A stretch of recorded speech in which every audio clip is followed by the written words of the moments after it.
தேவன் எப்படி நடத்த போகிறார் என்பதை அறிய தவறினதினால், தேவன் என்ன சொல்லுகிறார் என்பதை அறிய தவறினதினால், தேவன் என்னில் எதிர்பார்க்கிற காரியம் என்ன என்பதை அறிய தவறினதினாலதான் பிரகாசிக்க வேண்டியவன் பிரகாசம் இழந்து நின்று கொண்டிருக்கிறான்.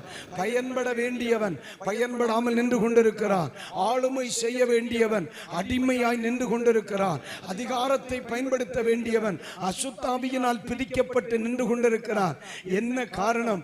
தெய்வ சமூகத்திலே அமர்ந்து கர்த்தர் எப்படி நடத்த போகிறார் என்பதை அறிய தவறினவனின் தோல்வியை நான் கண்டிருக்கிறேன்.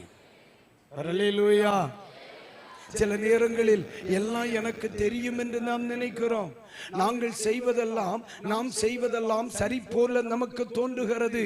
ஆனால் ஒன்று சொல்லுகிறேன், தோற்று போனவர்கள் பலரும் நம் கண்களுக்கு முன் வாழ்ந்து கொண்டிருக்கிறார்கள். சுயமாக ஜென்மமாய் நினைத்ததை சாதித்து எதையும் செய்து விடலாம் என்று நினைத்த பலரும் ஜீவிதத்தில் எந்த பக்கத்தில் போய் முட்டினாலும் முன் செல்ல முடியாதபடி நிற்கிறாங்க.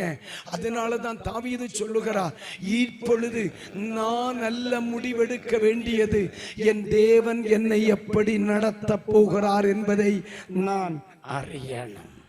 கர்த்தருக்கு ஸ்தோத்திரம் சொல்றீங்க.